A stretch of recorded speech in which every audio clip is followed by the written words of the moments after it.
Antes de mais, boa tarde a todos. Vamos então começar com esta tertúlia.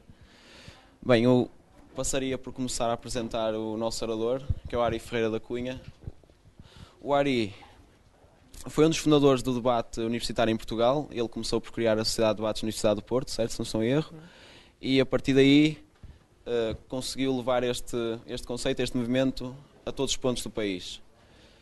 Foi também membro do Senado, um Conselho Nacional de Debates Universitários, que começou também contigo. E que, pronto, ele agora já passou a pasta para outro, mas foi algo que ele começou. E chegando ao auge em 2012, em Berlim, foi campeão mundial de debates universitários, sendo o primeiro português a ganhar um campeonato desse género, se não me engano. Pronto, o Ari é aluno de doutoramento da Faculdade de Direito da Universidade do Porto e vem aqui, de modo muito conciso e geral, explicar como é que ele conseguiu chegar a este feito. Queria dar uma salva de palmas para o Ari e vou passar a palavra ao orador. Muito boa tarde a todos. Gostava de agradecer à professora Margarida Silva e ao Tiago Gonçalves o convite e ao Tiago em especial a apresentação simpática que fez de mim. Gostava que isto fosse uma tertúlia de facto e que, portanto, que fosse participada e vou tentar ser conciso na parte inicial, depois também para dar a oportunidade às pessoas para colocar algumas perguntas. Se tiverem perguntas, também podem colocar durante a apresentação que eu estou a fazer, porque pode ser que venha a propósito. Claro. Sim, sim. O facto de gostar de debater tem a ver com o facto de gostar de direito, porque vê-se tanta gente da área do direito que está ligada aos debates universitários. Será que uma coisa acaba por ser condição para a outra? Não é condição de todo. Agora, eu compreendo que quem goste do direito goste sobretudo naquilo que é prática nos tribunais, que goste de debate, goste do confronto de ideias, goste da argumentação. Mesmo se virmos o direito também da parte mais académica, também tem muito de argumentativo, portanto, de proposição de diferentes interpretações para uma determinada lei ou de coisas diferentes que a lei poderia propor. Agora, o debate não está de todo, não é só acessível às pessoas de direito.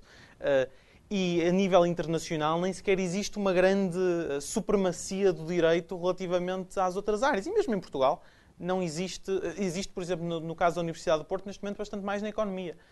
A economia acaba por temos mais pessoas de economia neste momento a debater, sobretudo entre as nossas principais equipas, do que pessoas de direito. Na última final do tornado estavam 6 pessoas de economia, salvo erro, uma de biologia, da Faculdade de Ciências da Universidade do Porto e outra de Direito. Curiosamente, a de Direito e a de Biologia a fazerem equipa. Conheço um dos anteriores campeões do mundo na categoria no Open Break, portanto, na categoria como língua para os nativos, fundamentalmente, embora os não nativos possam também entrar dentro dessa categoria. Vi uma pessoa que era licenciada em Engenharia Aeroespacial e Jazz. Eram as duas licenciaturas que ele tinha. E, portanto, acho que qualquer pessoa que tenha um interesse pela sociedade em geral, pelos temas que preocupam a sociedade, que são fundamentalmente os temas que nós discutimos, portanto, é um leque muito, muito amplo de temas, podem debater e certamente serão muito bem-vindos e sentir-se-ão bem a debater. O facto de eu ser jurista e gostar de debater, se calhar tem a ver alguma coisa, uma coisa a ver com a outra, mas não é condição, sem dúvida, não é condição para isso mesmo. Então aquilo que eu vou tentar fazer é contar um pouco de como é que eu tive contacto com o debate competitivo em primeiro lugar, falar sobre o nascimento do debate competitivo em Portugal e depois do meu percurso pessoal, tentando responder a esta pergunta que dá mote à tertúlia, como chegar a campeão mundial de debates universitários, tentando vocês também, eventualmente, chegar a campeões mundiais de debates universitários. Seria bom voltarmos a ter um português nessa posição. Neste momento, o título na categoria em que eu fui campeão, acho que foi para a Indonésia, portanto, está longe. É a altura de voltarmos a chamar o título para Portugal. E para o Porto, ainda por cima. Portanto, falando então do primeiro contacto que eu tive com o debate universitário, com o debate competitivo estava eu no secundário quando, na Faculdade de Letras, na altura, existia um grupo de debates que estava sobretudo centrado num professor de inglês, que era o John Ross, o professor John Ross, que utilizava o debate sobretudo como estratégia ou como mecanismo para a aprendizagem do inglês. E organizou um conjunto de competições que tiveram adesão de pessoas de outras universidades, e nessas outras universidades também havia, por um motivo ou por outro, ou ligadas mais à parte das línguas, ou ligadas mais à parte do direito, ou ligadas a outras áreas, outras sociedades de debates a funcionar. E havia um movimento de debates nacionais que nós só descobrimos, muito recentemente que existiu. Portanto, eu tive este contacto com o mundo dos debates por volta de 2004, e esta terá sido dos últimos eventos organizados por esse movimento de debates, que, de uma forma que ainda não percebemos muito bem, já tivemos contacto com algumas pessoas dessa época, mas ainda não percebemos muito bem o que é que se passou. Creio que foi definhando e morrendo.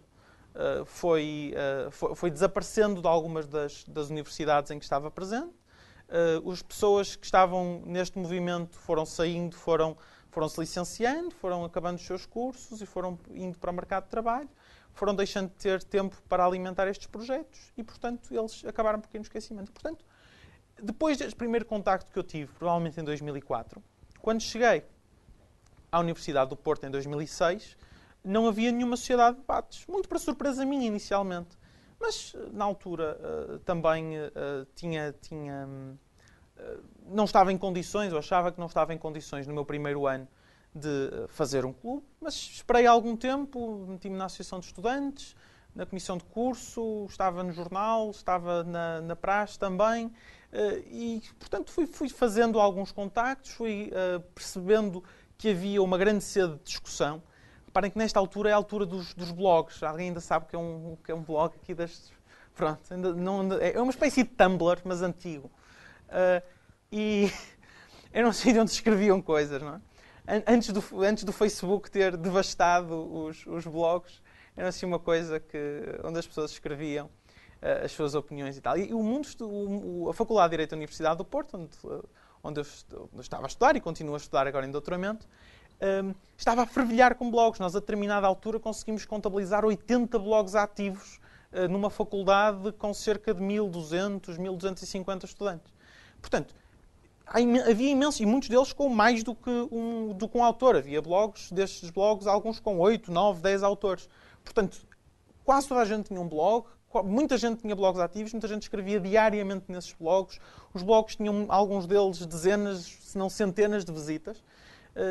E eu achei que, de facto, isto deu-me confiança para avançar para uma sociedade de debates. Porque achei que havia ali muita energia acumulada, muita vontade de expressar, das pessoas expressarem as suas ideias, muita vontade deste conflito argumentativo, muitas faíscas que estavam ali por acontecer e, portanto, reuni um conjunto de amigos no bar primeiro, depois pedimos uma sala da Associação de Estudantes para fazer uma reunião e foi assim que, com 6, 7, 8 pessoas à volta de uma mesa, decidimos criar uma sociedade de debates na Faculdade de Direito. Estávamos muito longe de supor, na altura, o que era este mundo do debate competitivo. Tínhamos uma ideia muito vaga de que havia gente lá fora a fazer estas coisas. Sabíamos que existiam competições internacionais, através de alguma pesquisa no Google, basicamente. Mas não tínhamos contacto com ninguém, não conhecíamos ninguém. Falámos com pessoas com o tal John Ross, com o professor John Ross, que na altura também andava ocupado e que, portanto, não deu muito seguimento também a esses nossos pedidos e, portanto, acabámos por ir muito isolados, muito sozinhos, à descoberta e a organizarmos estes primeiros debates. Depois organizámos outro e mais e a determinada altura surge uma outra sociedade de debates na Universidade do Porto, que é na Faculdade de Economia, o Clube de Debates, o Clube de Debates da Faculdade de Economia da Universidade do Porto, acho que era assim que eles se chamavam. Nós ajudámos um pouco ao projeto a desenvolver-se, embora com uma certa distância. O projeto era fundamentalmente, era de economia, de estudantes de economia, que já tinham, aliás, a ideia de criar alguma coisa, uma sociedade de debates, antes mesmo de nós termos começado a nossa, mas que só tinham feito nessa altura, só depois de nós surgirmos é que eles deram o primeiro passo efetivo para criar essa sociedade de debates. E continuámos assim, com 2 sociedades de debates durante algum tempo. Debatíamos num modelo que era o Canadian Parliamentary, que já ninguém debate, nem mesmo os próprios canadianos. Não tínhamos grande ideia de como é que isto se fazia. Não tínhamos ninguém para dar formação, porque estávamos todos muito ao mesmo nível, porque não tínhamos ninguém para dizer, para nos inspirar um pouco e para nós sabermos como é que se faziam as coisas. Dávamos muito mais importância à forma do que se calhar damos hoje. Fazíamos as coisas muito mal. Não sabíamos aquilo que estávamos a fazer. Mas gostávamos, mas era divertido. Nós chegámos a ter, mesmo nesta altura, 100 pessoas num anfiteatro para ver uma final com pessoas a falar de coisas perfeitamente idiotas. Hoje em dia, nós olhamos para aqueles vídeos e achamos que era infantil a forma como nós debatíamos. E era. Agora, justificadamente também, porque não havia... Tínhamos uma grande falta de role models. Tínhamos uma grande falta de exemplos para nos inspirar e de pessoas para nos dar formação. Fundamentalmente era isso. E... Portanto, em 2010 estava eu a acabar a minha licenciatura quando decidimos fazer um evento que juntasse os vencedores do campeonato interno da Sociedade de Debates da Faculdade de Direito da Universidade do Porto com a do Clube de Debates da Faculdade de Economia. Porque eles tinham também um campeonato interno. Chamámos a isto Supertaça ou coisa que o valha. E desta supertaça, da organização conjunta deste evento, que foi o primeiro que organizámos em conjunto com o Clube de Debates da Faculdade de Economia, começou a surgir a ideia de... Gostámos de trabalhar uns com os outros e achámos que era uma coisa engraçada juntarmos os 2 clubes, que na altura eles também estavam com um processo de transição iminente, porque iam sair algumas das pessoas que tinham estado à frente do projeto durante aqueles últimos anos. No nosso caso, eu também pensava que ia sair. Olhem, ainda estou cá. Mas pensava que também ia sair. Estava a acabar a minha licenciatura. A minha ideia era provavelmente eu ir para um escritório de advogados e começar um estágio ou algo desse género. E portanto, isto em junho, julho, reunimos-nos e... decidimos avançar com esse projeto de unificação. Tivemos uma reunião depois a 13 de agosto em que decidimos criar uma coisa chamada Sociedade de Debates da Universidade do Porto, que foi a primeira Sociedade de Debates à escala universitária. Aliás, com base nas 2 primeiras nesta geração, nesta encarnação do debate competitivo. E foi criada esta primeira Sociedade de Debates à escala de uma universidade. Em 2010, então. Tu querias fazer alguma pergunta? Não, essa é a sua mão. Não. Ok. Então, como é que isto se desenvolve? Nós achámos que isto era, sobretudo, uma boa oportunidade para aumentar a escala. O que é que aumentar a escala nos permitia? Permitia-nos localizar alguns dos recursos nas partes mais logísticas e de organização, etc. E libertar outros recursos para colocar as pessoas a pensar na parte da formação, na parte da captura de conseguirmos chegar a novos públicos. O facto de nós nos juntarmos permitiu, por exemplo, tentarmos não só que cada uma destas sociedades se expandisse para os 2 polos em que as 2 faculdades estão reunidas, portanto, Economia na Esprela e Direito no Centro Histórico, mas, sobretudo, irmos à conquista de um outro polo, que era o 3º polo da Universidade, acho que é polo 2, por acaso, mas, de qualquer forma, para o 3º polo da Universidade do Porto, que é o polo do Campo Alegre, inicialmente ancorado na Faculdade de Letras, hoje em dia ancorado na Faculdade de Ciências. E, portanto, temos atualmente a nossa Presidenta é da Faculdade de Ciências. Mais uma prova de que não é preciso ser jurista para gostar destas coisas, dos debates ou para debater. Acho que de Bioquímica. É Bioquímica, não é? Ok. E então, isto permitiu-nos também ter pessoas preocupadas com... os contactos institucionais, com a parte da tesouraria. O facto de termos crescido permitiu-nos não nos estarmos tão preocupados com a parte logística. Deixámos isso para algumas pessoas que se dedicavam quase exclusivamente à parte logística e à parte de angariar pessoas para os debates, etc. Isto permitiu-nos localizar outros recursos para um certo pensar a longo prazo e tentar ver as coisas numa visão mais macro. Isto teve bons frutos. Fizemos logo desde o início uma coleção de contactos em sociedades de debates fora de Portugal, e sobretudo europeias, mas não só. e mandámos cartas de apresentação. No fundo, para tentar ver para tentar estabelecer contactos com uma rede que nós sentíamos que poderia ser uma mais-valia muito importante para nós. Porque, e já se veio a revelar, e eu vou explicar um pouco em que medida. E uma das pessoas que na altura nos contactou, a Anne Valkering, uma holandesa que organizou um dos campeonatos europeus, contactou-nos na altura a dizer: acho ótimo que estejam a fazer estas coisas, os debates, é muito importante que tenham formação, é muito importante que... porque senão vão se sentir a estagnar e as pessoas vão sentir que não estão ali a fazer nada ao fim de algum tempo. E, portanto, têm mesmo de ir a eventos de formação internacionais. Na altura estava para acontecer o International Debate Academy Eslovénia, que é um dos grandes eventos de formação a nível mundial, organizado por uma coisa chamada World Debate Institute e por umas organizações não governamentais na Eslovénia.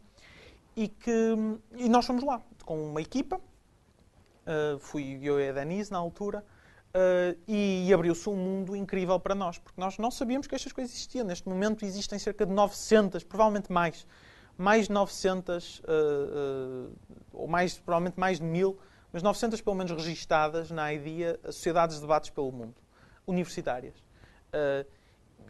E se nós formos ver aquelas que são as principais universidades do mundo, de acordo com rankings, etc., existe uma coincidência.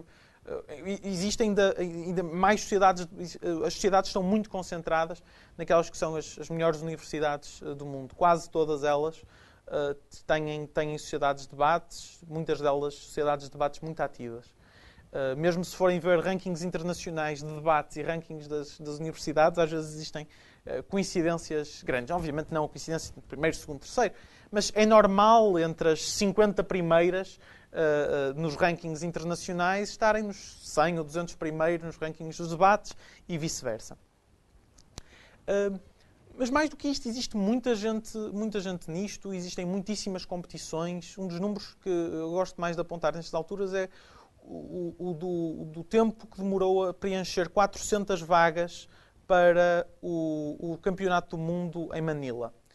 Manila não é exatamente o sítio mais acessível do mundo, não é acessível sequer, não está muito acessível, sobretudo a grandes esferas de países desenvolvidos, onde grande parte das equipas estão concentradas. E 400 vagas esgotaram em cerca de 90 segundos.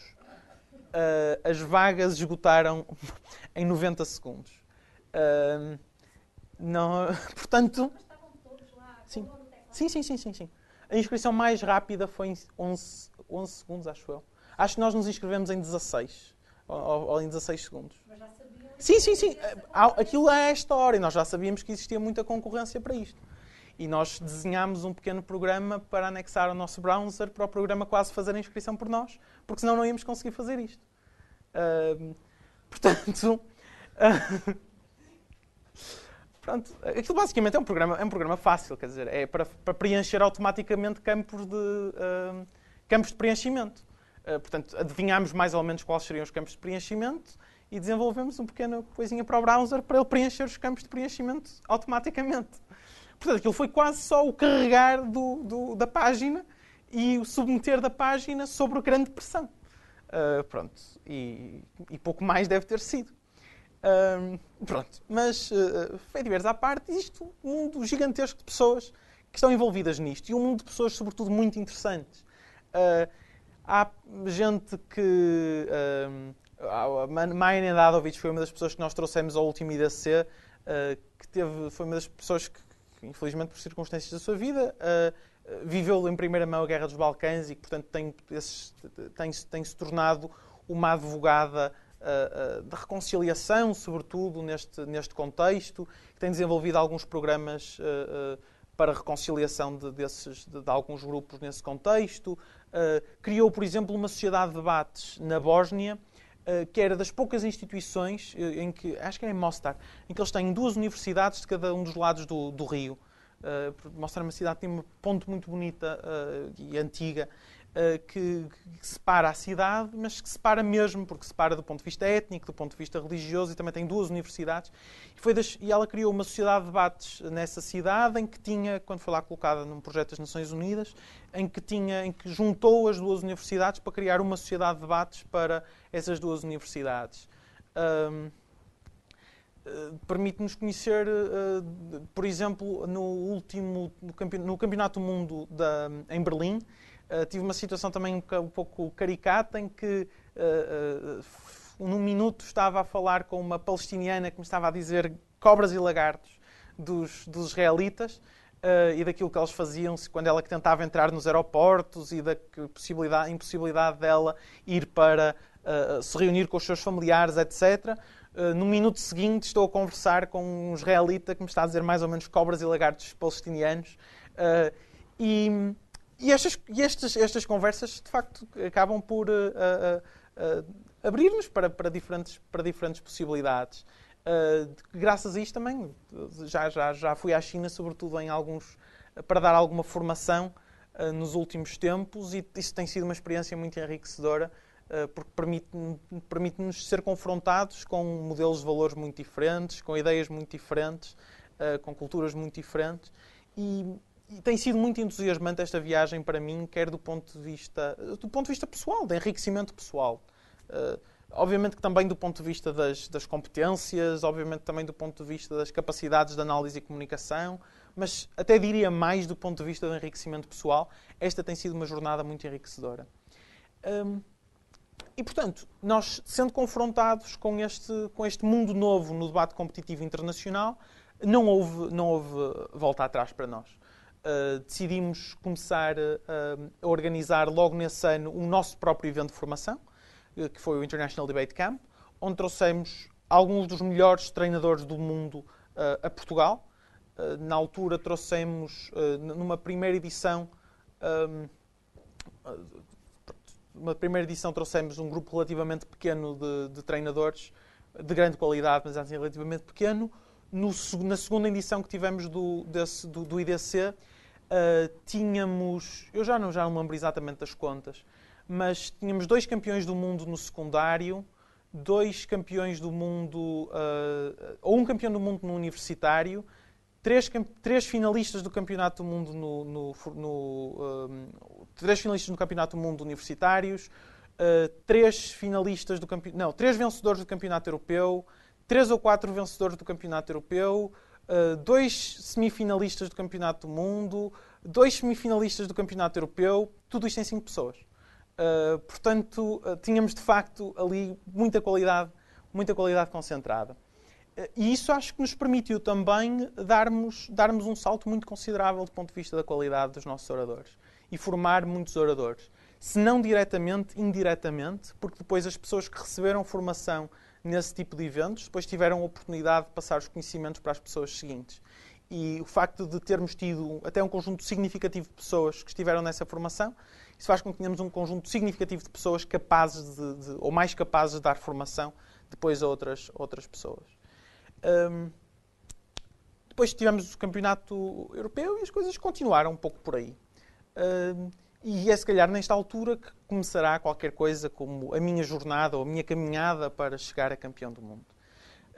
Isto acaba por ser um acidente. Eu fui não campeão do mundo exatamente por acidente, mas não era uma coisa que eu nunca tenha, que fosse objetivo, ou pelo menos objetivo primordial. Obviamente que eu sempre fui para as competições com o objetivo de dar o meu melhor e muitas vezes com objetivos pré-definidos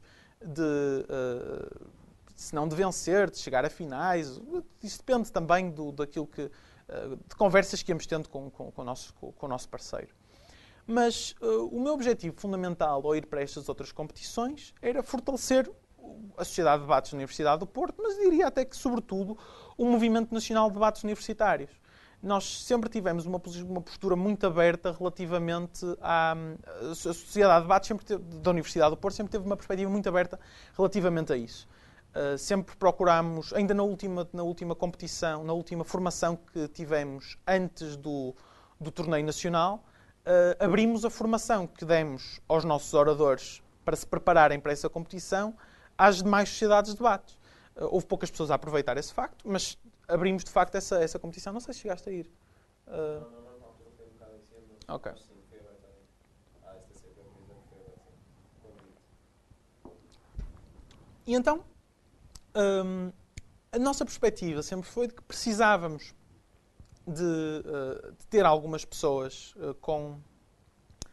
com os contactos internacionais para depois virem cá formadores, que precisávamos ter pessoas com as competências e os conhecimentos necessários para dar formação aqui, que precisávamos de ter pessoas que pudessem orientar um movimento nacional de debates competitivos.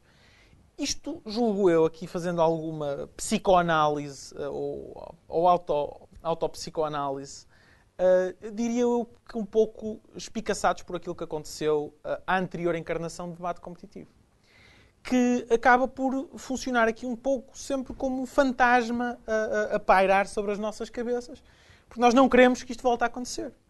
Não queremos que se crie um movimento nacional de debate universitário com, na altura, acho que chegou a ter 5 ou 6 universidades e que depois ele desapareça de um momento para o outro. Daí a nossa tentativa de espalhar o mais possível o debate em Portugal, de tentar fazer com que as coisas funcionem como seguros, como que as sociedades funcionem, mas como uma espécie de seguros umas das outras, como bolsas de conhecimento e competências que podem ser utilizadas depois, caso alguma coisa corra mal numa delas, podem ir outras ajudar a compor um bocado as coisas e a dar formação aos oradores e a espicaçar as pessoas que estão na organização dos debates e a dizer como é que se organizam os debates, a falar-lhes sobre estratégias para cativarem públicos, etc. Portanto, eu acho que grande parte deste nosso esforço de internacionalização, de criar uma rede de sociedades de debates fortes, uma rede que seja solidária, de apostarmos na formação, apostarmos em sociedades que sejam muito abrangentes, porque uma coisa que nós temos a ideia é que esta anterior encarnação, as sociedades de debates eram coisas relativamente fechadas, eram grupos relativamente fechados, que tinham pouca gente, que funcionavam muito com base em determinados círculos de amigos ou muito em determinados cursos.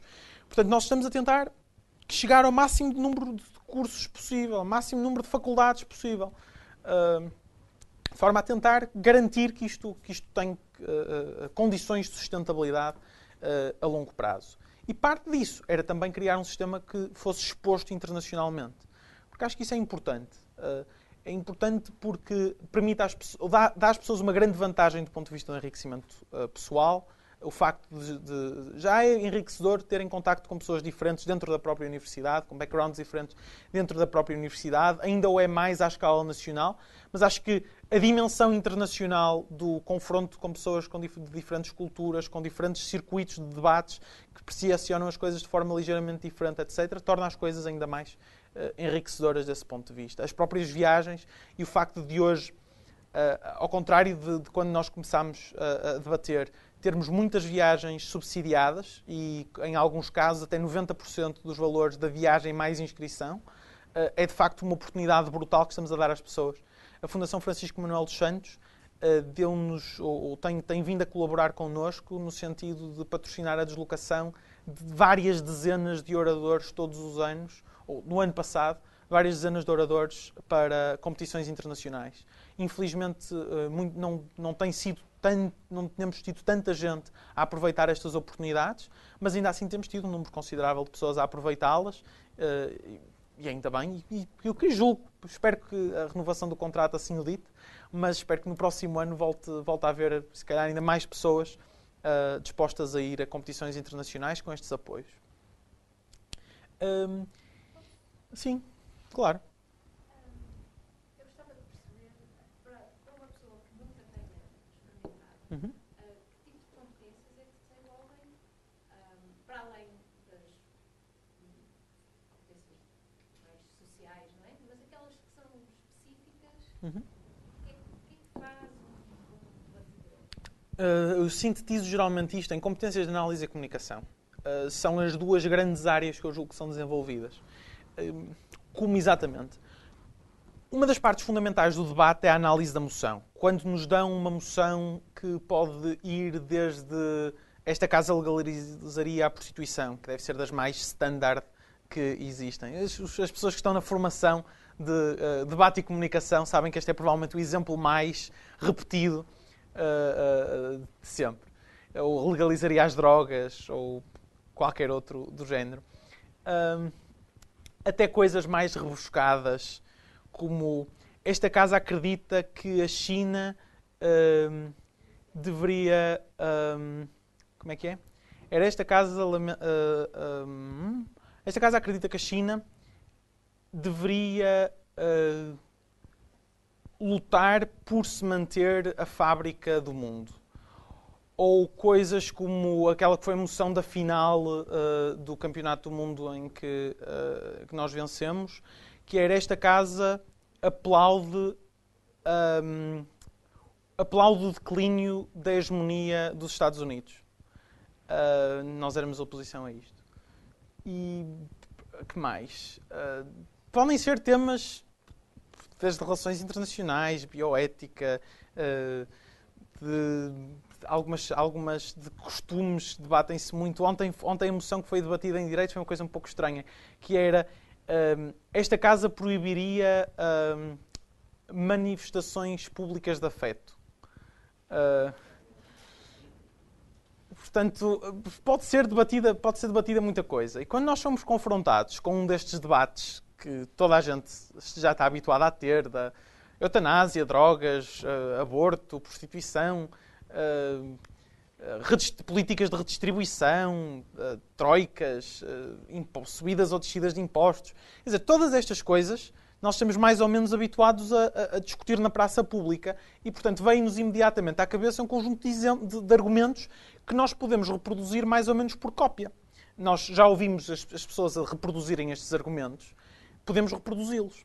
Agora, quando nos apresentam uma moção de coisas que não são discutidas, pelo menos sobre esta forma, no espaço público, ou que são discutidas a um nível muito incipiente, com base não em argumentos, mas muitas vezes em que nojo. Quer dizer, por exemplo, no caso esta casa proibiria demonstrações públicas de afeto. De vez em quando estas coisas discutem-se, até que ponto é que as pessoas deveriam poder, no espaço público, ter determinados comportamentos que se podem enquadrar dentro deste conceito de demonstrações públicas de afeto. Mas geralmente não existe um debate à volta disto, e muito menos sobre a proibição disto. E, portanto, é um desafio uma pessoa, em 15 minutos, desenvolver todo um argumentário para estas coisas. E isto é um exercício em pensamento crítico, é um exercício de lógica, é um exercício na capacidade das pessoas puxarem exemplos diferentes ou exemplos de coisas semelhantes para este espaço, de serem capazes de montar um argumentário. Fundamentalmente é isto. Analisar uma moção e montar um argumentário com base nessa análise. E depois competências de comunicação, que passam, sobretudo, pela capacidade das pessoas falarem de forma clara, estruturarem o pensamento, de falarem tendo em conta ou tendo em consideração a forma como os outros recebem aquilo que está a ser escutado, preocupando-se em ser percebidos e não só em dizer coisas que podem fazer sentido na cabeça do próprio, mas que depois não fazem sentido para quem as ouve, ou coisas que quem as ouve tem dificuldade em seguir a cadeia de pensamento. E todas estas coisas são então parte deste conjunto de competências de comunicação que podem ser desenvolvidas. Há depois outras coisas que eu não sei se chamaria competências, mas que andarão um pouco relacionadas com isto. Acho que o debate funciona muito como um exercício em empatia.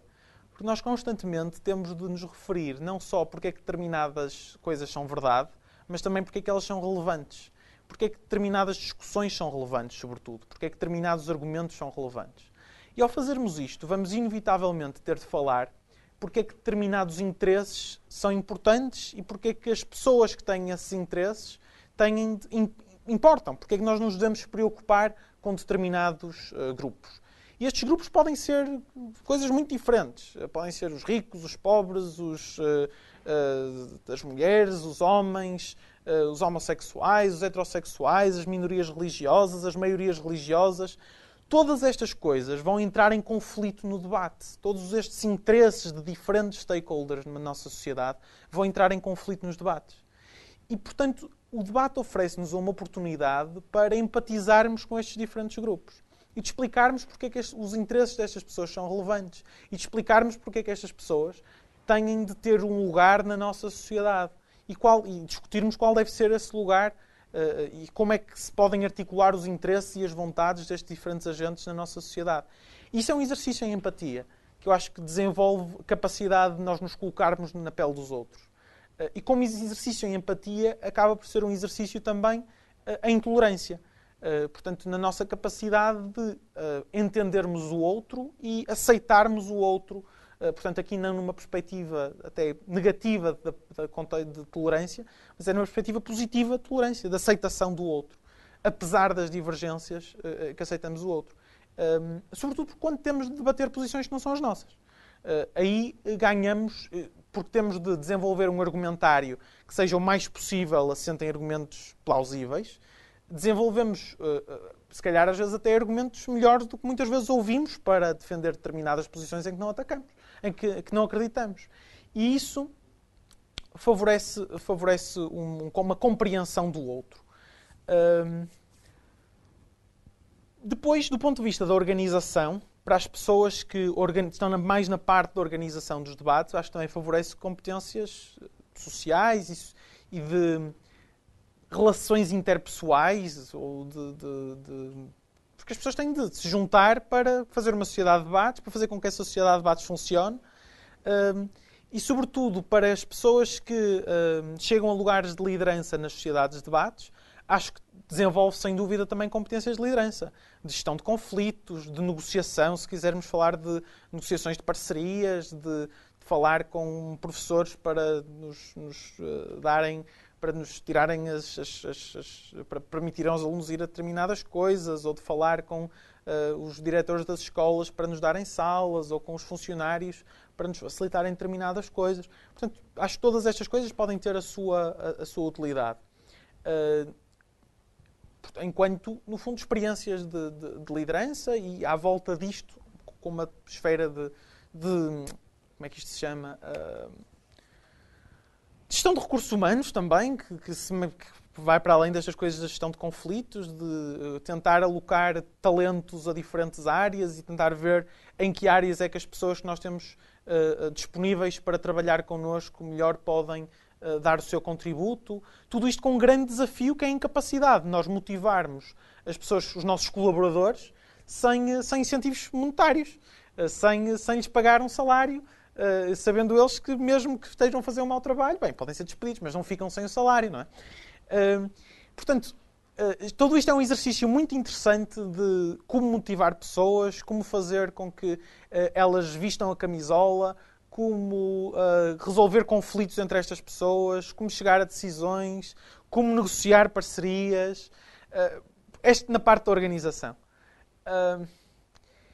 Todas estas competências, e sobre agora voltando às de análise e comunicação, que não são úteis em abstrato, como são úteis numa data de circunstâncias da nossa vida. Eu elencaria algumas. São úteis, em primeiro lugar, academicamente.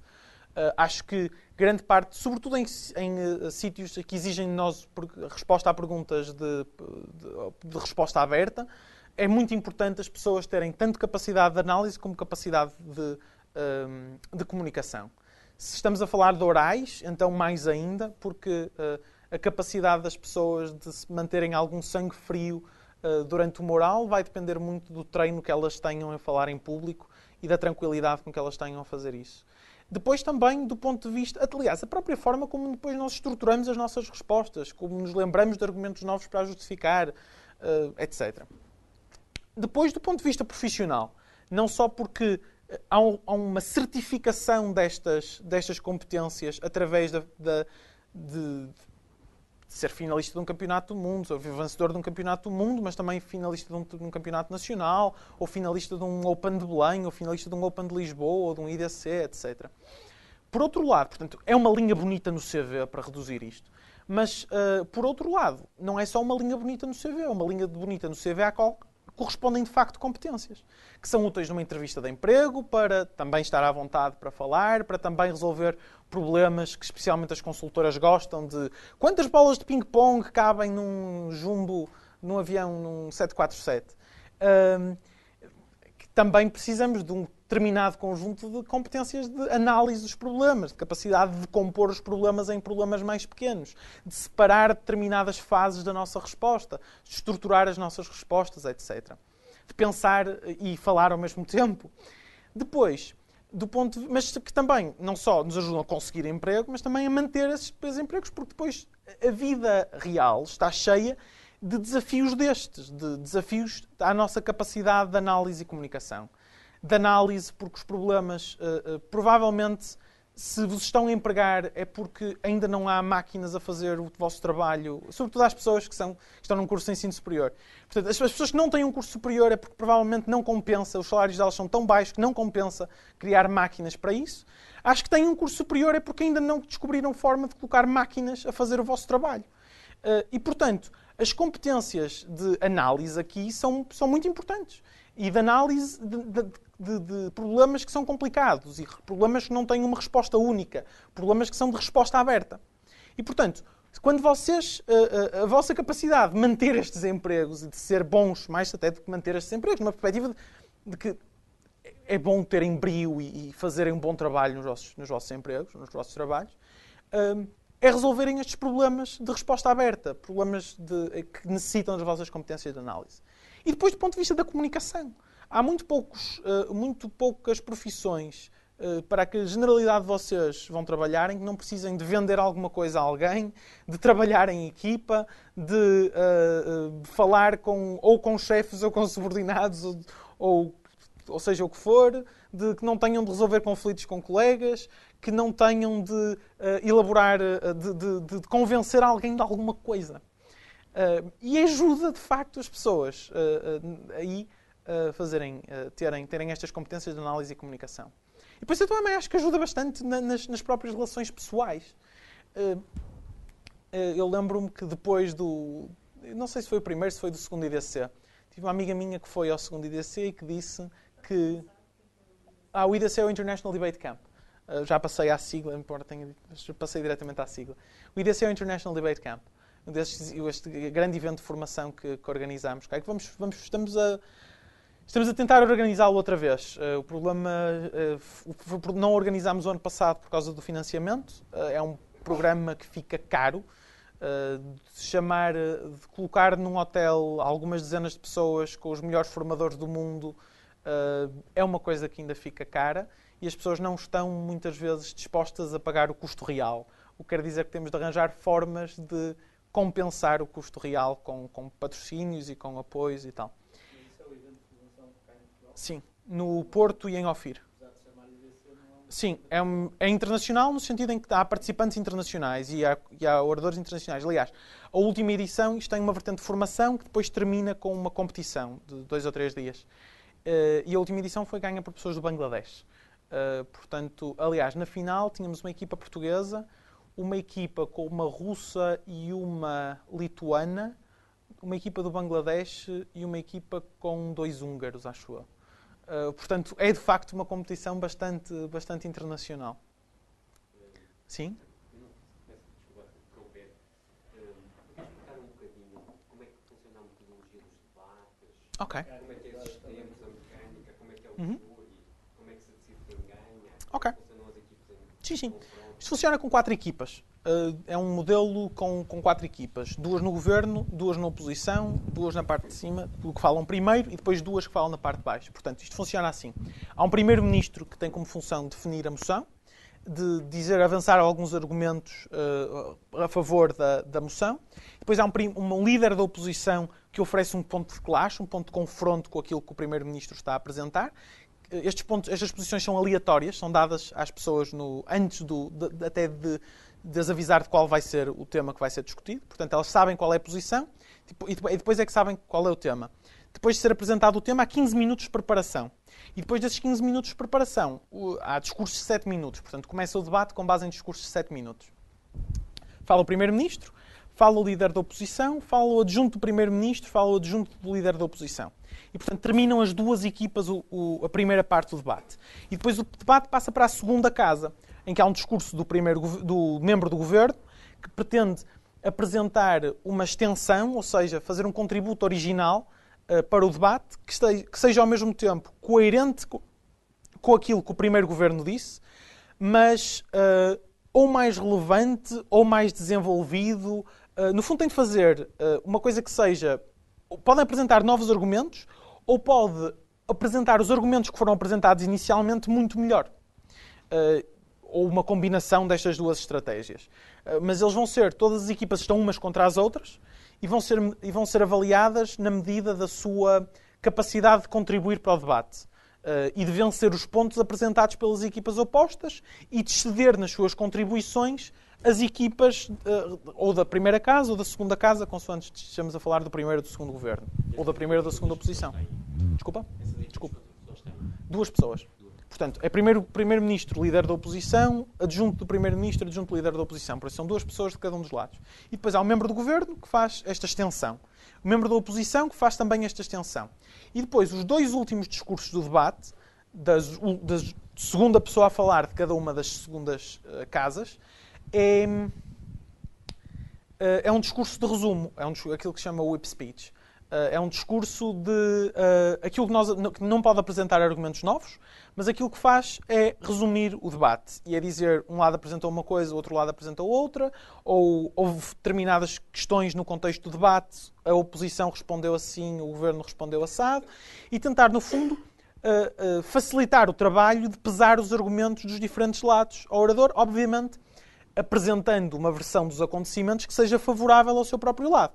Portanto, é, no fundo, uma argumentação a favor da qualidade da argumentação apresentada anteriormente. Também misturada com alguma refutação, porque também podem fazer refutação. No final deste debate, há uma mesa, que geralmente é composta por pessoas mais experientes, sobretudo a nível internacional. Nós, em Portugal, como ainda estamos desde 2008 na Faculdade de Direito e na Faculdade de Economia, desde 2010 na Universidade do Porto, mas a maior parte das sociedades funciona desde 2011, 2012. O que quer dizer que ainda não temos uma política de serem adjudicadores só as pessoas mais experientes, mas algumas pessoas passam diretamente para adjudicadoras, ou não é diretamente para adjudicadoras, mas algumas pessoas focam-se primeiro na adjudicação e só depois é que vão debater e que andam aqui aos saltos. Mas idealmente, e aquilo que gradualmente julgo que está a acontecer também a nível nacional, é que as pessoas com mais experiência sejam adjudicadores. E os adjudicadores avaliam o debate. O que é que eles fazem? Tentam pesar os argumentos que foram apresentados pelas diferentes equipas, ver que argumentos é que batem que argumentos, tal como eles foram apresentados no contexto do debate. Isto implica, sobretudo, avaliar o nível de análise que foi oferecido pelas equipas, portanto, a quantidade e qualidade, sobretudo qualidade, das justificações apresentadas para as afirmações que as pessoas fazem. E também, obviamente, os exemplos, as ilustrações e outras coisas que nos podem ajudar a ter argumentos um pouco mais concretos e às pessoas perceberem um pouco mais em concreto o que é que está ali em jogo. Explicando isto muito, muito rapidamente, é assim que um debate se processa. O debate, a adjudicação depois chega a uma conclusão relativamente a quem fica em primeiro, segundo, terceiro e quarto e oferece e dá a cada um dos oradores aquilo que chamam speaker points, ou pontos de orador, que vão de uma escala de 50 a 100. Na prática vão mais de 60 a 90, com talvez 90% dos speaker points dados numa competição boa entre os, talvez, 65 e 80 e poucos, mas é mais ou menos isto. Portanto, eles dão os speaker points, que ajudam sobretudo para situações de empate das equipas. Isto porque nas competições existem esquemas de power matching. Portanto, as equipas mais fortes são colocadas com as equipas mais fortes até o momento. O que facilita o processo de seriação, porque, no fundo, as equipas têm de provar, não basta provarem junto das mais fracas que são mais fortes, têm de provar junto das mais fortes que são mais fortes.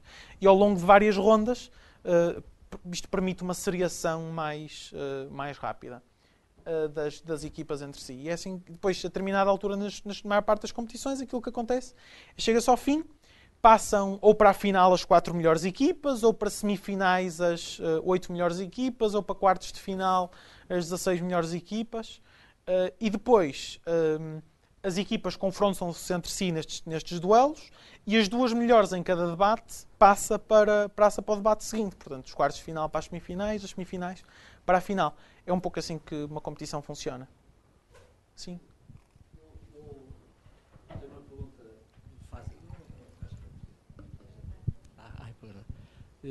Uma pergunta só relativamente ainda a isto, que é se os debates são públicos.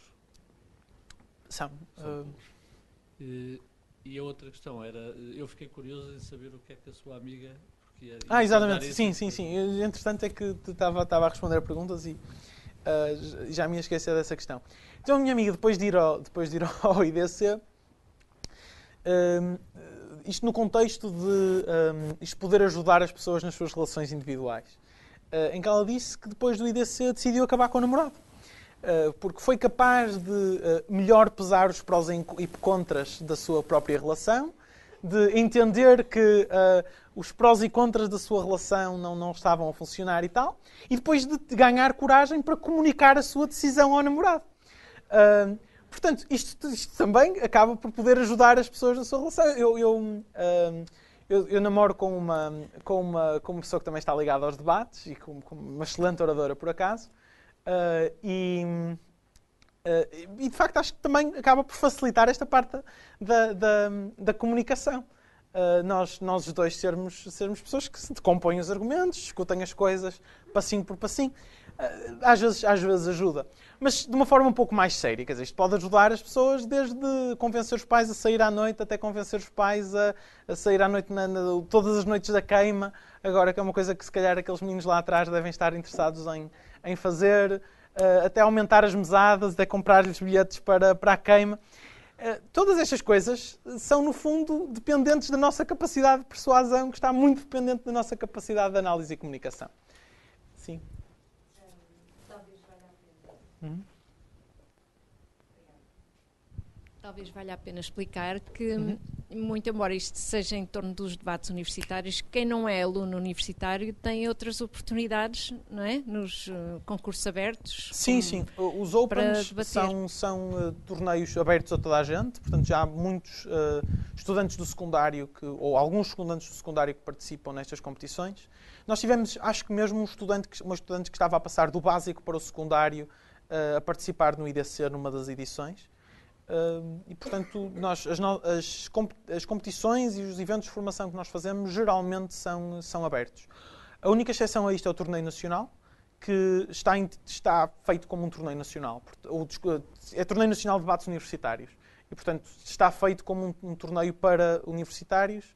Portanto, não pode ter nem antigos alunos ou antigos estudantes a debater, nem estudantes do secundário, com possibilidade de fazer break. Mas tivemos algumas pessoas no próprio no próprio tornado, que é o Torneio Nacional de Debates Universitários, a fazer swing team, portanto, a ser uma equipa de substituição para alguma equipa que tenha faltado.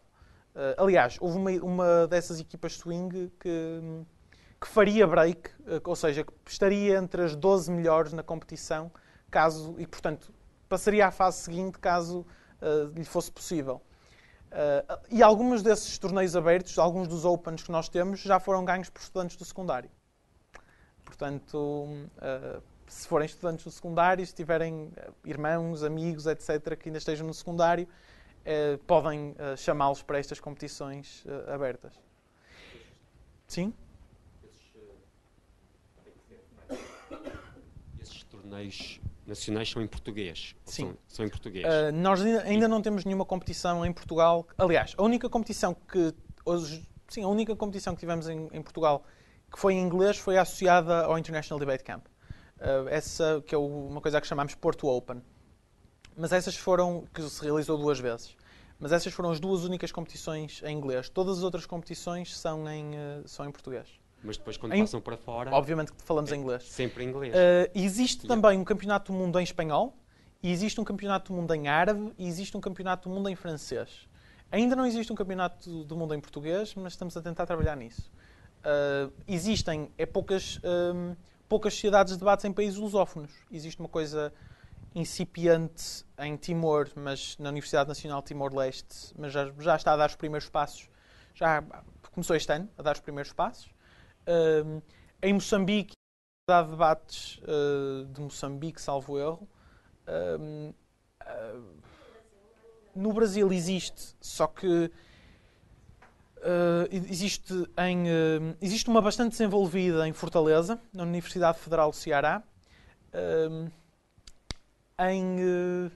São Paulo começa a existir qualquer coisa, mas está a dar os primeiros passos. Em Belo Horizonte, salvo erro, também existe qualquer coisa, mas está a dar os primeiros passos. Em Brasília também existe qualquer coisa, mas está a dar os primeiros passos. E pessoas mais velhas? São bem-vindas. Sim, mas tem havido participação e interesse Não tenho por havido parte muita da... participação nem Não? interesse por parte de pessoas mais velhas. Mas há sempre a possibilidade de passar a haver. Estas coisas muitas vezes dependem das pessoas se sentirem bem em determinados grupos e muitas vezes isso depende também de haver pessoas com as quais elas se identifiquem dentro desses grupos. E, portanto, às vezes é a mesma coisa com as faculdades. Muitas vezes estas hegemonias de determinadas faculdades são muito porque são equilíbrios que se perpetuam a si mesmos. Se há muita gente de direito vai falar com pessoas de direito e, portanto, continua a haver muita gente de direito. Se há muita gente nova, vai haver mais gente nova.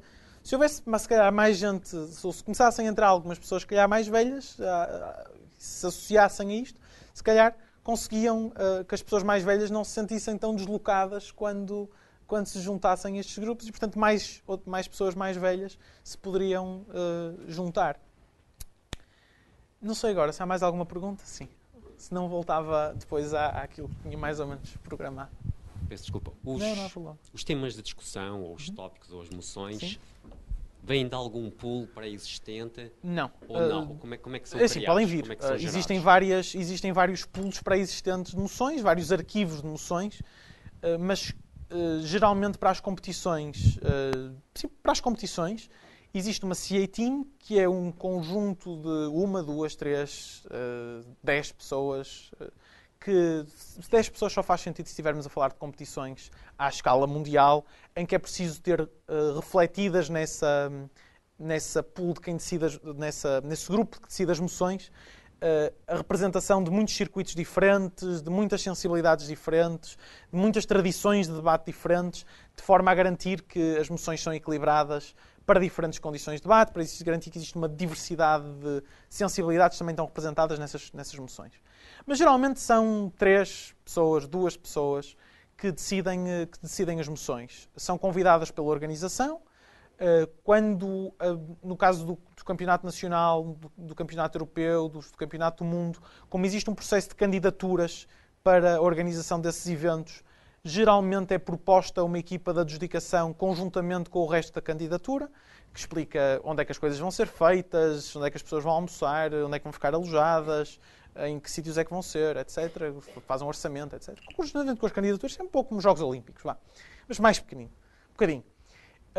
E eles apresentam geralmente uma ideia da CA Team, da equipa de adjudicação.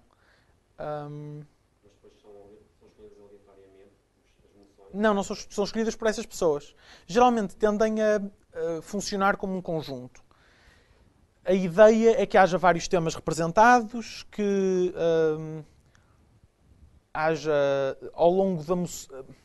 Depois há várias filosofias também para isto. Diferentes CA Teams vão ter diferentes filosofias para como gerir o flow das moções num debate. Mas geralmente começam com moções um pouco mais fáceis no início. A última moção, há boas razões para ser uma moção. A última moção das rondas preliminares, há boas razões para ser uma moção um pouco mais complicada, um pouco mais fora da caixa, sobretudo, para dar privilégio a equipas que tenham boas capacidades de análise e que não se bastem por repetir argumentos que já ouviram noutros debates. Geralmente as finais tendem a ser coisas com bons espetáculos também. O elemento de espetáculo também é privilegiado. Tem de ser coisas que mexam com as pessoas de forma a dar um bom espetáculo, porque afinal vai ser aquilo que vai ser visto por mais gente e também é bom que essas pessoas se entretenham um bocadinho. Portanto, existem várias considerações que estão em jogo quando as pessoas decidem as moções. Cada uma das moções tenta ser, em primeiro lugar, equilibrada para os dois lados. E, portanto, tem de haver boas razões para defender a moção e para atacar a moção. Depois, tem de ter profundidade suficiente para aguentar 1 hora de debate. Portanto, temas às vezes muito, muito pequeninos não dão para ser tratados, ou ficavam esgotados em meia hora de debate, e, portanto, as equipas da segunda casa ficavam sem o que dizer. E, portanto, esses temas são evitados. Depois também tem de ser suficientemente compreensivo para poder ser tratado de uma forma minimamente razoável numa hora. Portanto, evitam-se discutir vários temas ao mesmo tempo. Portanto, tenta-se centrar o debate numa única questão, ou num conjunto de... O debate, convém que o debate possa ser sintetizado em 3, 4, 5, no máximo, grandes áreas. Se nós começamos a debater várias coisas ao mesmo tempo, ou coisas um pouco...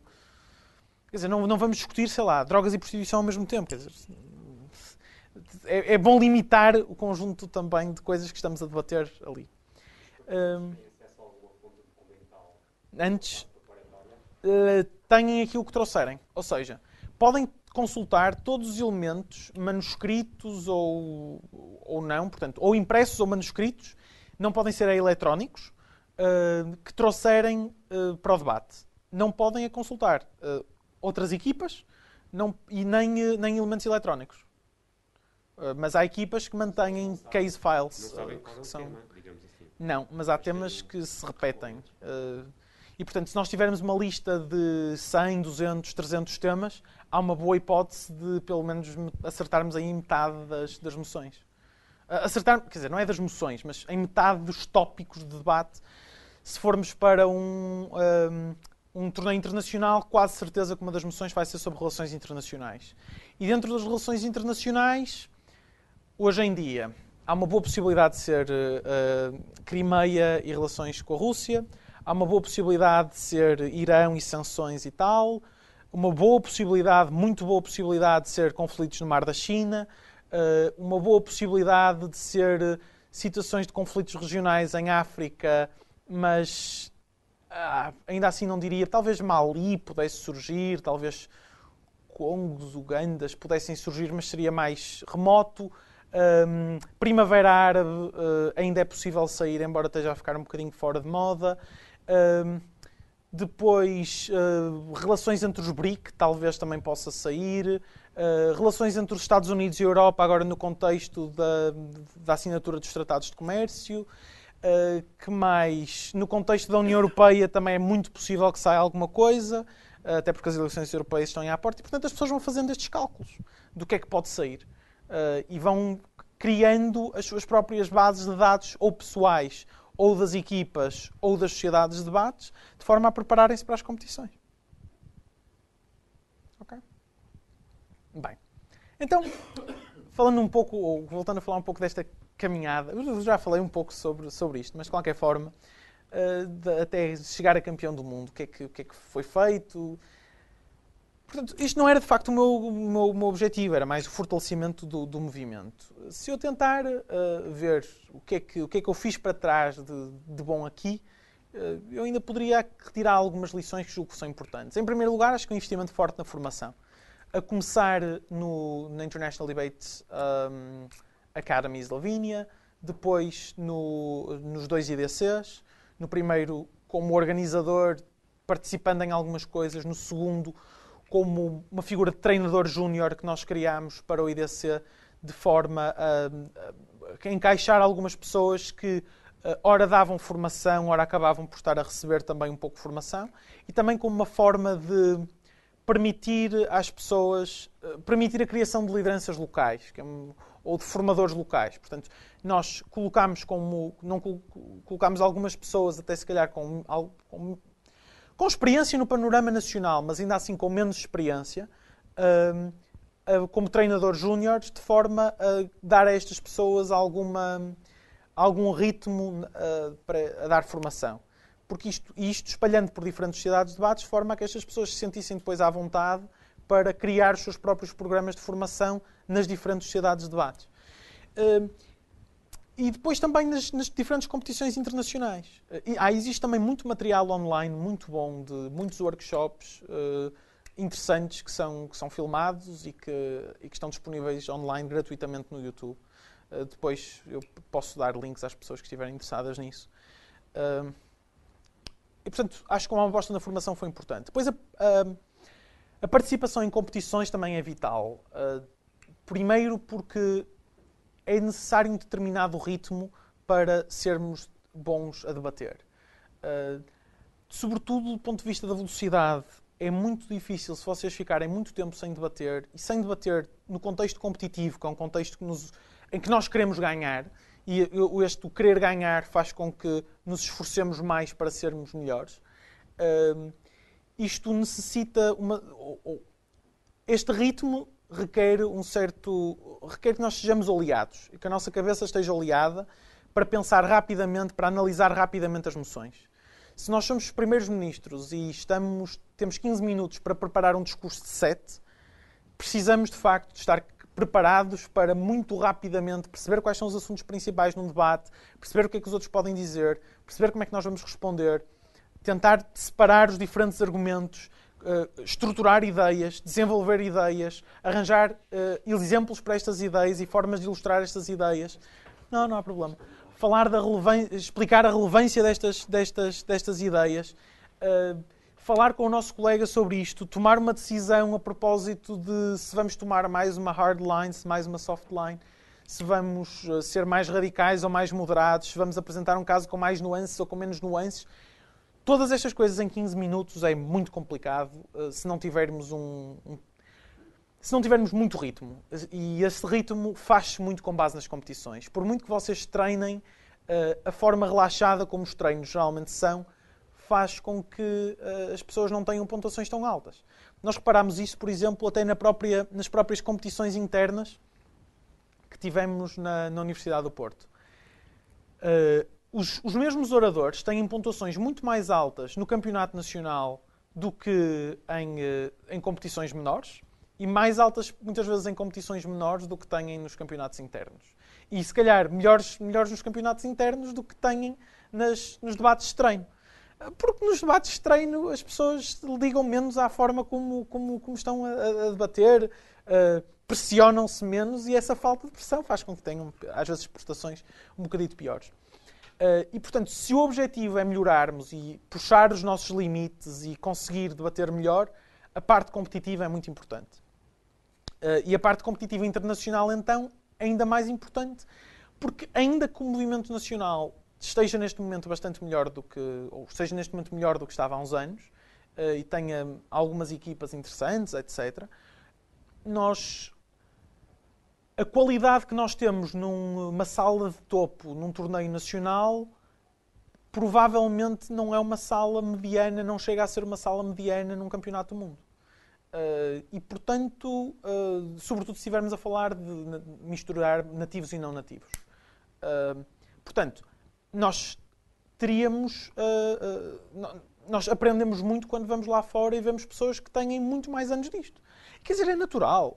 Em Inglaterra, no Reino Unido, melhor dizendo, porque na Escócia também, eles têm modelos de debates competitivos há 200 anos. Nos Estados Unidos, há quase 100. Em alguns países do centro da Europa, há 20, 30. Noutros, há 20, 10. Mas, de qualquer forma, nós somos das nações mais recentes no debate competitivo internacional. Há, se calhar, outras que se estão a dar melhor, ou que também são recentes e que se estão a dar, não digo melhor, mas bastante bem. A Suécia, por exemplo, tem-se comportado muito bem. Ganhou recentemente o Campeonato Europeu e chegou à final do Campeonato do Mundo. A Áustria está-se a dar bastante bem. A Sérvia, extraordinariamente bem. Mas a Sérvia é se calhar um bocadinho mais antiga. Mas teve, creio eu, que 6 equipas a fazer break há 2 campeonatos do mundo. No último campeonato do mundo, não sei quantas é que eles tiveram. Israel, por exemplo, tem 17 sociedades de debates, é um país pequenino, 17 sociedades de debates e é extraordinariamente bem sucedida. É para terminar, ok. Portanto, não somos o único país que se tem comportado bem e que tem sido capaz de evoluir rapidamente. Mas somos muito recentes e não temos, como alguns destes países, a mesma capacidade financeira para contratar formadores, para ir a competições internacionais, as nossas universidades não estão muitas vezes tão bem financiadas quanto as deles. Na Universidade do Alasca, a universidade financia em cerca de $500 mil o grupo de debates. Na Universidade de Vermont, eles têm a Sociedade de Debate, o Lawrence Debate Club, tem o Lawrence Debate Club tem um endowment portanto, tem fundos que, aliás, tem um fundo dado por um anterior treinador, ou conseguido por um anterior treinador, de $1 milhão que lhes dá, que está a render, e, portanto, todos os anos lhe dá cerca de 25 mil dólares todos os anos, só à custa desse endowment inicial. O atual treinador deve estar perto da reforma, tentou repetir a mesma coisa, e logo nos primeiros dias telefonou para uma pessoa que, dizendo-lhe: estou a tentar conseguir $1 milhão para duplicar o endowment da Lawrence Debate Union, para ver se garantimos aqui mais autonomia financeira para a instituição e tal. A pessoa a quem ele liga: não há problema, eu escrevo já um cheque de $1 milhão, e no dia seguinte tinha um cheque de $1 milhão passado. Ele passou, portanto, a ter o objetivo de ter $2 milhões de angariação para a Sociedade de Debates. Portanto, há muitos sítios muito melhores financiados do que nós. E nós muito fazemos com os poucos recursos que temos. Outro elemento essencial aqui, eu acho que é uma abertura à diversidade. As pessoas acho que têm muita tendência para se fechar dentro de determinados grupos políticos, religiosos, ideológicos, axiológicos, filosóficos até, para fazerem amigos entre pessoas com ideias, se calhar, bastante parecidas. É uma tendência normal, mas é uma tendência que fecha as pessoas a ideias diferentes. E aquilo que faz as pessoas... Não há problema, me estou a demorar também. Aquilo que faz com que as pessoas tenham capacidade para se adaptarem a emoções diferentes e debater de acordo ou com um lado ou com o outro, é esta capacidade de entender, aceitar os outros e perceber quais são os argumentos para sustentar determinadas opiniões. Faz muito bem terem alguns amigos doidos no Facebook que vos bombardeiam com coisas perfeitamente absurdas, porque algum dia lhes vão agradecer. Algum dia lhes vão agradecer o facto de eles vos bombardearem com todas aquelas ideias absurdas. Portanto, cultivem algumas amizades entre gente com ideias muito fora, porque volta e meia dá jeito. Não só porque podem ser boas pessoas, não é? Não, isso não é relevante. Obviamente também é relevante, mas aqui do ponto de vista mais utilitarista, ou utilitarista de uma determinada perspectiva, o mais interesseiro, porque isso contribui para vocês ampliarem a vossa visão do mundo. Isso ajuda a uma certa flexibilidade mental. E depois, mantenham-se informados sobre aquilo que se passa à vossa volta. E muitas vezes, ou infelizmente, os nossos telejornais aqui em Portugal não chegam para a pessoa fazer uma atualização boa. Não só porque são muito superficiais, mas também porque muitas vezes não cobrem todos os assuntos, sobretudo de relações internacionais, política internacional, com que vão ser confrontados em torneios internacionais. Portanto, terem acesso a uma boa fonte de informação mais ou menos fidedigna, o mais fidedigna possível, e também o mais diversificada possível, é muito boa. Aquilo que eu geralmente aconselho é o The Economist. É uma excelente publicação, ainda que tenha posições muito vincadas, e acho que também é muito boa por causa disso, porque vocês também aprendem muito com a forma como eles justificam as suas próprias posições. É um bocadinho. É reacionário em umas coisas, não é noutras. Por exemplo, desde 1991 ou de 89, já não sei, eles mudaram de opinião relativamente ao ponto em que começaram a dizer isso. Porque há um artigo de capa e há um artigo que não é artigo de capa em que eles são favoráveis à legalização das drogas. Portanto, há mais de 20 anos que eles são favoráveis à legalização das drogas. Aliás, eles gostam bastante também do modelo português e tal. Bem, não interessa. São reacionários em umas coisas, não são, fundamentalmente eles são liberais. Há um artigo muito interessante do próprio Economist sobre, não é se eles são de reacionários, mas é se eles são de direita ou esquerda. É um artigo muito, muito interessante, em que eles basicamente dizem nem uma coisa nem outra, antes pelo contrário, que são de esquerda numas coisas, são de direita noutras. Não, é uma agenda fundamental, é uma agenda liberal, na tradição de um liberalismo social que tem a ver com os fundadores do próprio jornal. E que não existe em Portugal. Acho que existem uns movimentos, até existe um movimento liberal social, mas que é bastante mais neoliberal do que liberal social. Embora se chame liberal social. Não interessa. Bem, porquê que eu acho que é bom? Em primeiro lugar, porque mesmo quando eles têm posições vincadas sobre determinados assuntos, refletem posições das outras pessoas. E refletem as posições das outras pessoas com alguma precisão e com mais idoneidade e neutralidade do que a maior parte dos outros mecanismos. Portanto, eles reproduzem os argumentos das partes com as quais não concordam. Em segundo lugar, porque o discurso argumentativo que eles fazem é um exercício muito bom e muito interessante. A forma como eles dão vários argumentos para a mesma coisa, como eles exemplificam os argumentos com diferentes ou analogias, ou com coisas que se passaram em diferentes alturas do mundo, ou com coisas que se passaram noutras áreas do conhecimento, ou noutras áreas da ciência. É muito, muito interessante a forma como eles fazem a sua argumentação. Eles contratam também muitos debaters, e por isso é que esta ligação também existe. Depois, a partir do momento em que entram dentro destes círculos, acho que também é uma questão de se manterem abertos, se manterem ativos e de se manterem abertos a um determinado nível de conflito com os outros. Isto pode parecer uma coisa um bocado estranha, mas há um nível de disputa, de conflito, de polémica que é saudável. Iniciem com discussões no Facebook. Iniciem, se não há problema, se não querem iniciar, contribuam com achas para a fogueira para discussões no Facebook. Estas coisas, até o próprio exercício de escrever os nossos argumentos por escrito, é uma forma de nos ajudar a estruturá-los. É uma forma de nos ajudar a ir buscar argumentos. Porque nós aqui podemos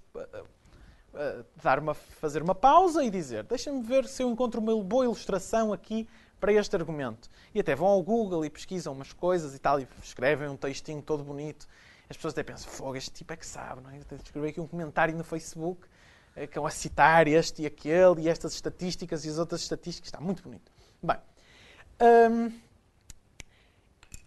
depois no meu percurso, outra coisa que eu queria destacar, e é já das últimas, é que o progresso não é linear. É que mesmo que façam isto tudo, que vão às competições, que leiam, não só o The Economist, leiam Foreign Affairs, leiam Monocle, leiam Le Monde Diplomatique, leiam aquilo que for possível.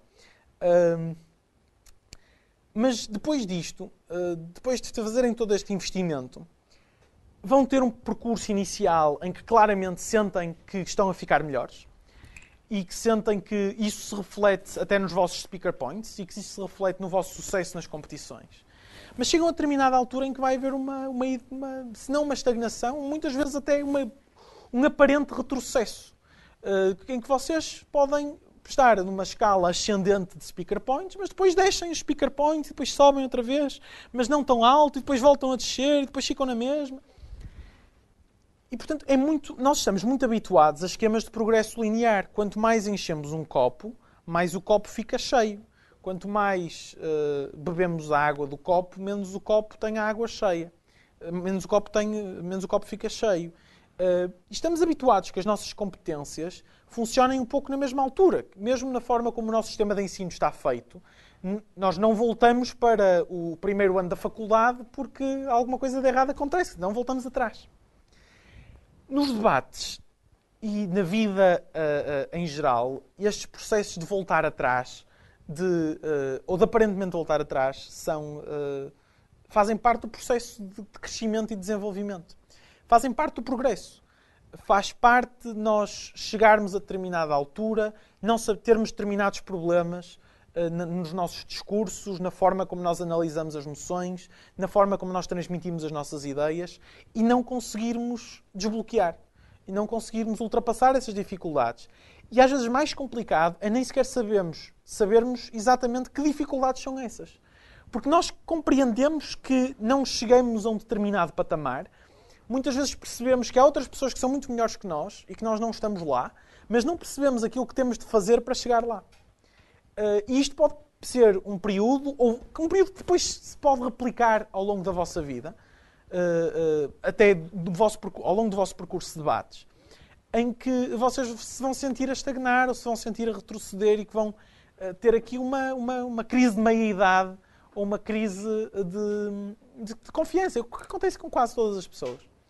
E da forma como aconteceu comigo, foi muito curiosa. Acho que tem um pico, sobretudo, numa competição em Israel, no Red Sea Open, em que, ainda para mais, estava a debater com a minha namorada, e que é uma coisa que eu já percebi que não é exatamente boa ideia, que não que às vezes não dê resultado. Alguns casais de namorados funcionam bem, mas, portanto, em 2012, salvo erro, em setembro de 2012, estava em Israel.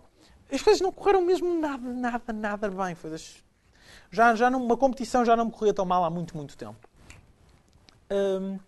E acabei a competição a pensar que mais valia retirar-me, sobretudo da parte mais competitiva e da parte de debater, e que mais valia dedicar-me à adjudicação e mais ao movimento nacional e passar a ser mais adjudicador aqui e menos orador lá fora.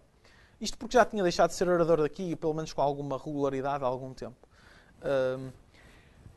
Porque acho que sou mais útil como adjudicador, basicamente. Na maior parte das competições acaba por ser assim. Bem, de qualquer forma, chego a essa situação e falo com algumas pessoas, especialmente com um adjudicador que admiro bastante, com o Michael Shapira, que foi campeão do mundo e que é uma pessoa que admiro bastante.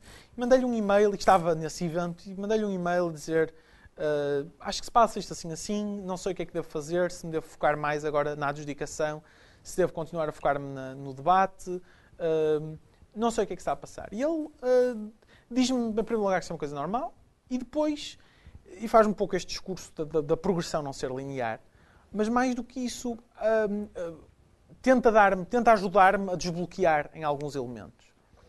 E algumas coisas que desta formação, ainda que à distância, funcionaram. Não sei exatamente o quê, não sei exatamente em que medida é que estas coisas funcionaram. Acho que, sobretudo, é uma ideia de que nós temos de afinar mais os nossos detectores de treta, ou seja, que temos de ser mais críticos relativamente aos argumentos que utilizamos e à prioridade que damos a determinados argumentos. Há argumentos que se calhar até são justificáveis, mas que facilmente... E que nós podemos vencer com eles muitos debates, mas vamos chegar a equipas de determinado patamar que vão dizer ok, isso é muito bonito, mas é uma treta. Isso pode ser desconstruído assim, assado. E eu acho que foi uma das coisas que me ajudou um pouco a evoluir. Perceber que há determinados argumentos que não funcionam com equipas de determinado patamar. E as equipas que eu estava a ter dificuldade a bater eram precisamente essas equipas. Equipas que já tinham a capacidade de desmontar os meus argumentos. E de mostrar que determinados argumentos não faziam tanto sentido. Bem, não interessa isso particularmente, isso é um processo mais individual, mas, sobretudo, a ideia de que, depois disso, fui para o Oxford Ivy, cheguei à final do Oxford Ivy, e depois da final do Oxford Ivy, volta-me a acontecer uma outra coisa, de ir com uma parceira de debate com o qual nós não combinávamos assim tão bem quanto isso, e que também foi uma competição em Londres que também não me correu particularmente bem. E depois dessa competição, fui para o Campeonato do Mundo e fui campeão do mundo. Portanto, eu creio que esta é uma em English as Foreign Language, mas ainda assim. Esta ideia de que o progresso não é linear, acho que é uma parte muito importante. No próprio do Campeonato do Mundo, o nosso objetivo inicial não era ser campeões do mundo, até porque não era entrar na categoria em que entramos. Existem 3 categorias no Campeonato do Mundo. O Campeonato do Mundo é o único campeonato em que existem 3 categorias, o Open Break, English as Second Language, English as Foreign Language. Portanto, nós estávamos à espera de fazer break no English as Second Language. Foi mais ou menos com esse objetivo com que nós fomos lá, porque muitas das equipas quer no Campeonato Europeu, quer em Oxford, quer noutras competições a que já tínhamos ido, houve muitas equipas que estavam a fazer break, ou que já tinham feito break, ou que tinham pretensões a fazer break nessa categoria e que também tinham feito, e que também estavam com a qual nós estávamos a competir, algumas delas que nós já tínhamos vencido por algumas vezes. E, portanto, aquilo que acontece é um problema que depois se vem a revelar uma vantagem, que é no último debate. Acho que posso dizer isto com alguma confiança, nós somos muito mal adjudicados. Eu não digo isto muito à toa, eu não acho que seja muito recorrente eu ser claramente mal adjudicado e não ter grandes dúvidas disto, mas falando com as equipas que estavam lá nesse debate, depois do debate, tendo em conta aquilo que é a minha revisão do nosso trabalho no debate e, sobretudo, tendo em conta aquilo que era o nosso nível, nós tivemos menos 10 ou 12 speaker points em média, que é uma brutalidade. Isto, basicamente, nós tivemos das pontuações mais baixas que geralmente se podem dar nesse último debate. E isso fez com que nós fechássemos uma data de posições, portanto, deixámos de estar numa posição em que podíamos ter feito break, até se calhar numa posição relativamente confortável em English as Second Language, e acabámos por fazer break numa posição bastante confortável no English as Foreign Language. Isso permitiu-nos uma caminhada um pouco mais tranquila. E, portanto, o nosso objetivo a partir daí passou a ser a final e passou a ser a vitória. Porque nós sentimos a determinada altura que podíamos... que éramos mais fortes do que a maioria das equipas com que estávamos a competir nessa categoria. E, portanto, fomos passando das quartas de final para as meias finais, para a final e vencemos. Na moção que foi, podem ver, está gravado, é um debate interessante. Tá? Ok. É um debate interessante, por acaso. É um bocadinho complicado perceber os japoneses no início. É muito complicado perceber os japoneses. Nós tivemos grandes dificuldades em perceber os japoneses. Depois estive a falar com o adjudicador. Vocês podiam ter tornado muito mais clara a vossa vitória se vocês tivessem refutado diretamente aquilo que os japoneses disseram. Ao que eu lhe disse, nós não percebemos. Portanto, a refutação que fizemos foi daquilo que percebemos, 1, e daquilo que supusemos que eles queriam dizer, 2. Portanto, é mais complicado. Mas, quer dizer, percebe-se. Eu também estou a brincar agora um bocadinho, mas percebe-se aquilo que eles estão a dizer. Pode não se perceber todas as palavras, mas percebe-se o sentido geral do discurso relativamente bem. E depois, o seu tempo terminou. De qualquer forma, pronto, estou disponível para perguntas. ari.yfcunha@gmail.com é o meu e-mail. Ari Ferreira da Cunha, não há muitos no Facebook, podem adicionar-me. Se estiverem interessados nestas coisas dos debates. Debate Competitivo Universitário é o nome do grupo em que a maior parte das pessoas do debate universitário português se reúnem. Debatam, participem. Muito obrigada. Nada.